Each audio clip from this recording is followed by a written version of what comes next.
Don't take real estate rejection as rejection. And it's all a mindset.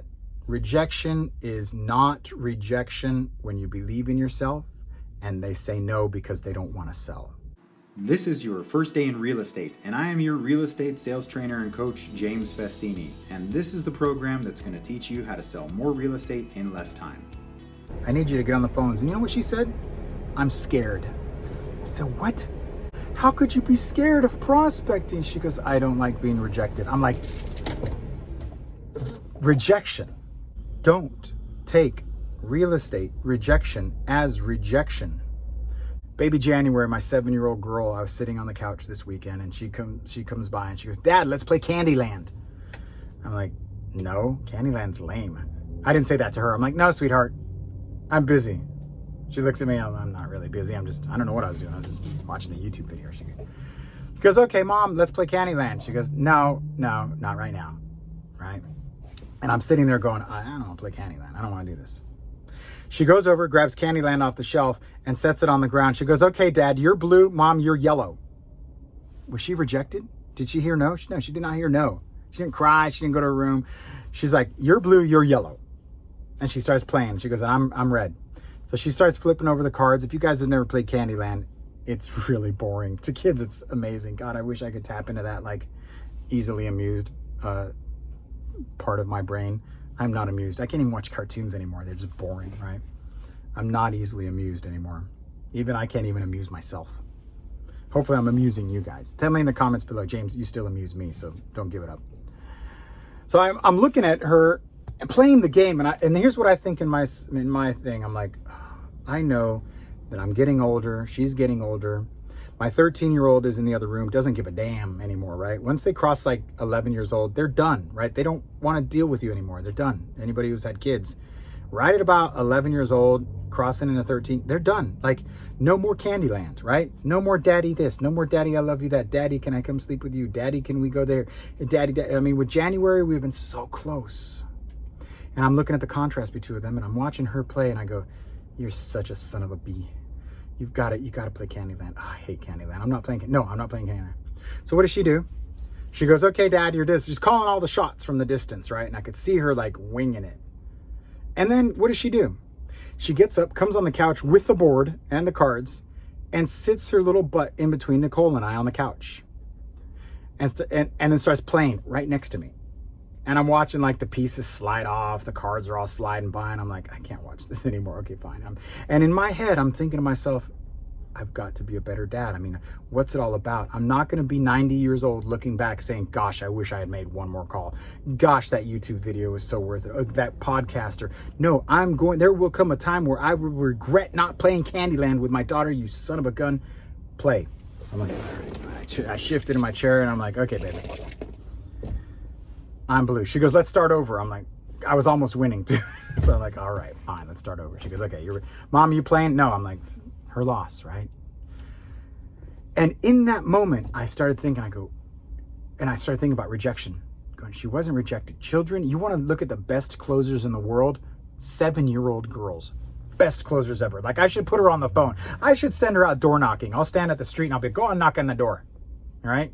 And for every yes you get a piece of candy. For 2 yeses, you get like $20. Not just have her knock on the doors. Hi, I'm January. I was just wondering if you were thinking of selling my house. What? My dad's back there, but he says I'm probably a better closer than him. Oh, you're so sweet. Actually, I am thinking. Teach her the scripts. 7-year-old girl, boom, closing all the time. Put her on the business cards. Maybe I should get her emancipated, get her a real estate license. Youngest realtor ever. How far can I push it? So I'm sitting there watching her and I'm thinking, wow, what a closer. I went from no across the room to no. So here's what she did. She played the odds. She got Mom and Dad, 2 leads to play Candyland. Not interested. Okay, that's fine. I'm going to keep doing my calls over here, AKA playing the board game. But I'm going to come back and close again. I'm going to send out my letter. I'm going to send out an email. I'm going to send out, a note card, a handwritten letter. I'm going to come back.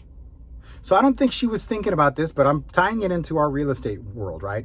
So she goes in there, and then she comes and sits down. I'm watching it, and I've got motivation. What's my motivation to play Candyland? I love her, and she's so cute. Oh my gosh, how many millions of people would kill to play Candyland with January? She's adorable. I hate Candyland. I hate games. I like Monopoly a little bit, but even that, I'm kind of like, fine, let's do it. So I put my piece down, we're winning, and all of a sudden the games were taking way too long. By the way, if you've ever played Candyland recently, it could literally go on forever. It could. Like, you get to the end and all of a sudden you get put back to the beginning. So it was really frustrating. So at one point I'm like, okay, I got to speed this up. I've clocked in about 20 minutes on this game with her, and I know it's pretty sad, and we're, it's a Monday off-ish. So I'm like, okay, you move the pieces, I'll deal the cards. She goes, okay. I'm like, 2 blue, 1 blue, go back to the candy bar, go back to the lollipops. And so I'm like shuffling through these cards, and we're both like almost winning, falling apart, almost winning. I'm like, she got me. She totally closed me for a full-blown game of Candyland, right? And here's the funny part. At the end, she wasn't mad when she lost. I'm like, man, you were so close to winning. I was so close. She was like, thank you, Dad. I'm like, thanks. And I thought to myself, she did not take no for an answer. She was just waiting for timing. She found out our motivation, and she knew, this is the thing between mommy and daddy too. She knows she can close on dad. Daddy's little girl, she knows she can close on dad. So all she has to do is get in between the two of us, and her odds are highly likely that dad will come in. I mean, and I don't know if she's got the foresight to know that if she makes the game look painful, like all the pieces falling over, that dad would step in, right? I actually like moved the table forward and set down the board. So the funny thing at the end, I won the game, by the way. I won. No hard feelings. It's just the way the game played. And at the end she goes, okay, Dad, let's play Monopoly. I'm like, not going to play Monopoly. Not with a 7-year-old girl. Not at like 5 o'clock at night. Monopoly, now, if you've ever played Monopoly, that could go. And playing Monopoly as a real estate agent, forget it. You're doing refi, you're doing loan mods, you're carrying paper, you're negotiating, you're doing rent backs, rent to own. You're like, no, you're like making up legitimate rules. But have you ever played Monopoly as a real estate agent? Put in the comments below. Yeah, I hate playing Monopoly as a real estate agent because I work deals everywhere. I'm like, do you have a residential agreement on that? Do you even have a listing agreement? I'll give you 6%. Like negotiating sales. Let me sell that property. I could cut you in on that. And then you go and negotiate, and you're like, let me tell you something, Mr. or Mrs. Buyer. And so you're selling them on why they value that property more. And then you ask the other person for a 6% cut. Here, I'm the negotiator. Cut me in 6%. I do that. So moral of the story, going back to Nicole saying she's rejected and seeing January rejection and my rejection. What does that all mean? Rejection is a mindset. And if any of you guys sense rejection in real estate, let me ask you something. Let me ask you right now. I'm asking you watching this video and listening to this audio. Here we go. My name is Real Estate Agent, and I'm in your town. Would you like to sell your house? Answer me that question. The answer is probably no. Is it yes? Okay, great. Do you have any idea what it's worth? Maybe, maybe not. Okay, I'd like to set an appointment. Let's get together. And you're thinking in your head, I'm a real estate agent. Why would I do it with you? Now you reject me and you go, wait a second though. Yeah, I am thinking about selling my house, but here's the condition. Now you gotta understand the difference between an objection or a condition, right? An objection is a stall or a delay or a not right now because I'm not totally sold on it. And a condition is there's a damn good reason why we can't do this. And so you look at an objection versus a condition. A condition is an objection, but not all objections are conditions, right? Although, like, not hard set conditions that you couldn't. But for me, it's like people say, oh, well, if you talk them into it, right? If you talk them into it. I just left a listing appointment right now where I told him he could get about $60,000 once he was all done in his pocket, right? And he goes, no. He goes, I was thinking more like 75. Okay. So let me ask you this, Mr. and Mrs. Seller. If I can get you $80,000, let's say a bag of cash just popped out of the back of my car and I said $80,000 to get out in 30 days, would you take it? And they say, well, I'd have to think about it. The condition is they're not motivated, okay? That is an objection based on a condition. But if they were motivated, we can get past that. But the condition, maybe he needs to talk to his wife. That's a legitimate condition. She wasn't there. So now we have something that has to get out of the way. Even harder conditions, like I went into a house the other day that the parents died, left it to one of the kids, but they just continue paying taxes. The parents never left a will, never put in a trust, never nothing. They just kept paying, and they figured the house was theirs. It's like, no, your house still belongs to your mom who died 10 years ago. You can't sell this. They're like, what? I need to sell it. I'm like, you need to backpedal and put this thing in a trust. That's the only thing. Nobody owns it right now. Like, you're paying the taxes, but as far as this state of California is concerned, your mom's not dead, right? She's still alive, whatever, right? They don't do that. It doesn't cross it. You can't sell it. Condition, hardened condition. Objection, softened objection. Objection with a hard condition, no go. Objection with a very small, minor obstacle to overcome, maybe. So when somebody is motivated and they have chosen you, there's no objection. My wife feels rejected because she feels in her head that everybody who she talks to, I mean, is that what you're thinking? Do you think everybody who picks up the phone and says hello should sell their house? Because that's the only way that you should believe that you're getting rejected, by calling anybody on the phone. I had a guy, my 4,000th door, about a month ago, 2 months ago, hit that 4,000th door. You know what I'm talking about, where you get that listing out of the 4,000th door. And I had it. And he says, call me back in 2 weeks. Yes, I'm interested. Call me in 2 weeks. I want to be on the market within 3 weeks. What do you think James Festini does? You think I'm crazy that I'm going to call him in 2 weeks when he wants to be in the market in 3 weeks? Hell to the no. You're lucky I don't call you in 24 hours and say, are you sure you know that? Because when they're like that, you sleep on their lawn. Because what's going to happen is somebody's going to say something somewhere, and someone's going to step in there and be like, hey, let's just talk real quick. And they're going to lose it. If you've been in the business long enough, trust me, someone tells you, I want to be on the market in a month. They mean they want a moving truck in a month, and you're already behind the time, right? So I do what I do. I'm persistent. I'm not like pesty, but I am persistent, because the honest to God truth, and you have to believe this, is that I'm persistent to get the listing. But I promise you, Mr. and Mrs. Seller, once I get the listing, that persistence will shift from pestering you to let me have that job to hunting for a buyer and pestering real estate agents in the community to bring a buyer. You want this persistence. Don't take my persistence as annoyance. It's hunger. You want a hungry agent, right? A hungry agent will get you top dollar. So forgive me. That's my script, right? There you go. I called this guy in a week. You know, I dropped off the slam package the next day, texted him, say, hey, I just left a package. Oh no, the same day. Left a package at your door. I'm impressed. Okay, call me in 2 weeks. I said, okay, no problem. Call him in 1 week. So that's what I do. It was a Friday to a Friday, and I can't get another weekend, man. Someone's going to come in and knock on the door. It just happens every time. Someone's going to call me. He's going to put some post on Facebook, and someone's going to show up and say, I'll do it for, 3% in your pocket. Not like, I'll do it for free. Not I'll do it for a discount. I'm going to pay you. I don't know. They're out there, I'm sure. He says, James, I told you to call me back next week. I just had my foot amputated. I am not going to sell with you. Lose my number. Click. Now, what are the odds, right? What are the odds that the guy was having his foot there was no, I had enough dialogue to hear I'm having a surgery.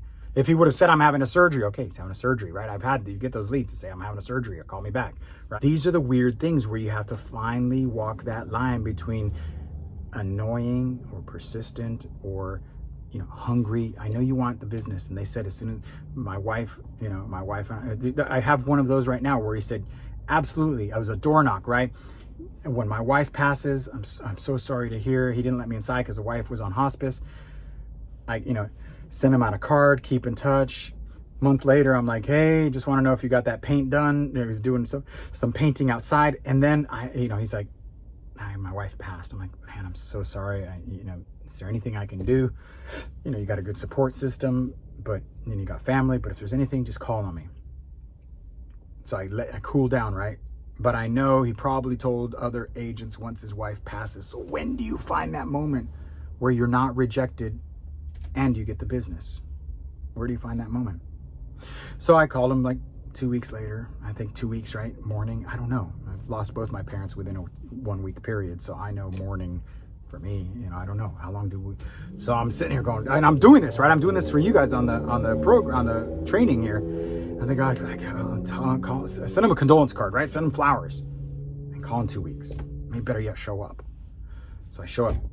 Hey, it's me, James. You didn't get the paint job. Obviously, you got a lot. I'm sorry. Did you get my flower? Yes. Thank you.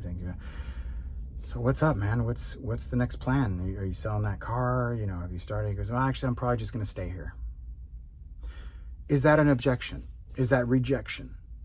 Maybe he's fallen back in love with the place. Maybe he realizes he doesn't really want to. Maybe he wants to stay there and feel the wife's presence because that's where she passed. Is that a condition? Absolutely. It's a hard condition. So now what do? I have to go in there and once a month, every other couple months, keep them in my... The one thing you have to understand, my friends, is that if they say maybe once, 99% chance that they will say maybe again within the next 3 years. That's the one thing I found out. I have abandoned or gen popped so many leads in my career where they say no, they say, yeah, no, not right now, maybe next year, maybe next year, maybe. And I get so many maybe in the holidays, and they're like, okay, you know, you'll get the lead in January. Well, I'm thinking about maybe in the spring. You call them in spring. Well, maybe in the summer. Or you call them in the summer. Well, my kids are da-da-da. So, you know, maybe towards the, you know, after the holiday, 4th of July, I'd call them 4th of July. You know, it's the end of summer. We're not really thinking about it. Fall's not a good time to sell, but, you know, call me in August. Call them in August. No, you know, now's not a good time to sell. We'll probably do it after the new year. Holidays, I hear, are the worst time to call. You call them in the new year, you know, you keep in touch, call them in the new year. They're like, yeah, maybe in the spring, maybe in the summer, maybe in the fall. The winter's not a good time, maybe in the new year. And they'll do that to you 3-4 times. Is that rejection? No, it's not their time. It's not their time. Rejection doesn't mean screw you. It means not right now. And knowing and measuring when that not right now exists. So when my wife says she's afraid, I think about you guys and gals, and I think, why would you be afraid if it's not right now? Why would you call an expired who expired and then tells you to go to hell? That's rejection. They just heard it from 20 other agents.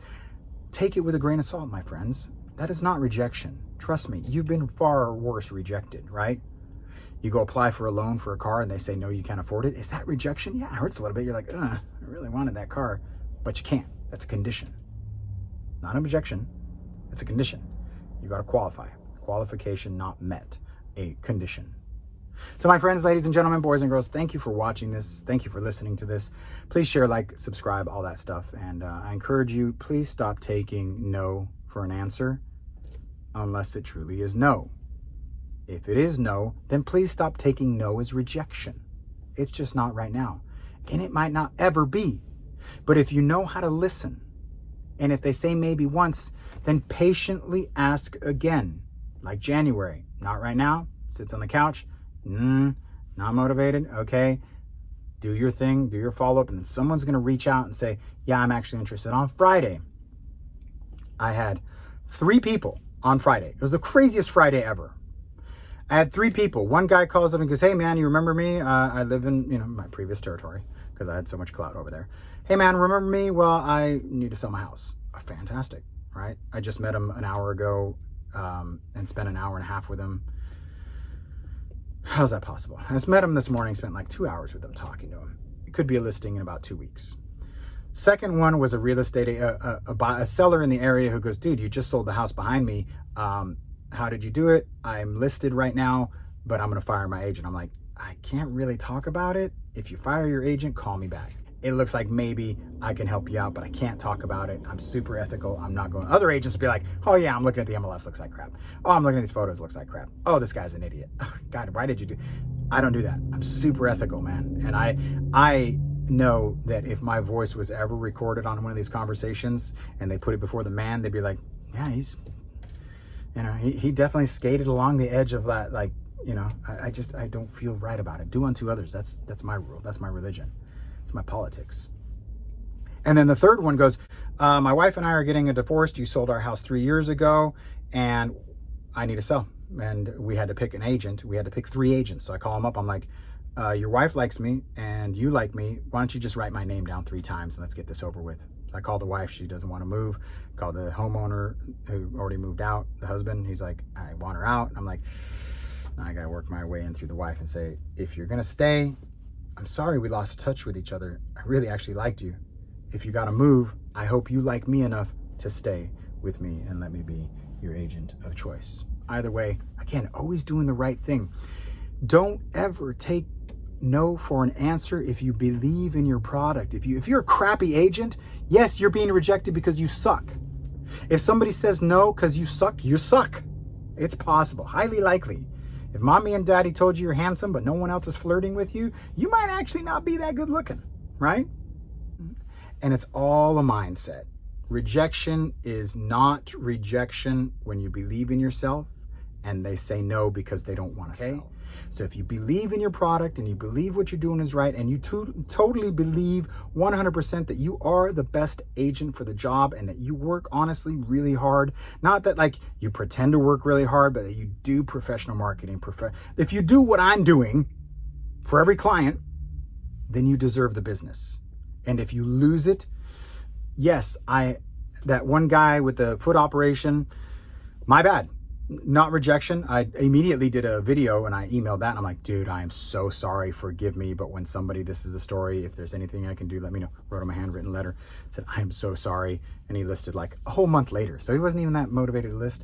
And we'll see. You know, if it expires, I'll be there. I'm like, dude, I'm so sorry still. He told me to lose his number, so he didn't say never come to my door. I don't know. Always find a way. Like January. Watch from a distance and she gets in between. Sit between mommy and daddy and start playing the game. Be there at the right place at the right time. And if they have motivation, and you know they do, I had motivation because I love my little girl and she knew it. All she had to do was get closer to daddy and daddy will play, right? But sometimes, like my wife, she just straight up rejected. Like she wasn't motivated. There was no motivation. It was a condition. There were conditions in play for her to say no to me. Was I rejected? No. I'm going to come back around later. Maybe tonight. Anyhow, thanks for watching, guys. I hope this video wasn't too long. I try to keep them short, but it's so much to say, so much to learn, so much to share. Please and thank you. Like, share, subscribe. People ask me all the time, where do I get my data? How do I have so many good numbers without spending an arm and a leg? Because I recommend you get it from 3 places, and I merge them to create the ultimate white pages. 2 of them are Cold Realty Resources and TelephoneList.biz. They will provide you names, addresses, phone numbers, along with email addresses scrubbed against the do not call list, available for both US and Canada. Now, you know I do a lot of door knocking, and my favorite app to use is Realty Buddy, a GPS tracking software with robust goal setting and follow-up campaigns. Realty Buddy takes care of the hassle, and Realty Buddy is the success to my door knocking. It's only available on iOS though, so sorry Android, but I will recommend Knockwise. They're really good too. Now, have you seen my amazing local market videos for my real estate business? In one word, Terradatum. They make videos branded to your brokerage and automatically update them every month with videos by zip code, county, city, and your hyper-local market, and it's extremely affordable. Have you guys seen my website lately? Well, you should. It's absolutely gorgeous. I owe it all to Zentap. They will help you with your advertising using your MLS, IDX, and social media to attract an audience and engage your leads using sophisticated bots. Now, you're gonna need a powerful CRM to manage all of this, and as you know, Mojo Selling Solutions is more than just a dialer. It's the most powerful CRM bar none. Mojo provides you expireds for sell by owners, and that is the 3rd list of data, along with email and mail campaigns. For more information on any of these products, along with my personal coaching and training products, go to jamesfestini.com today. Or just show financial support at any amount on patreon.com/James Festini. Now, get back to work.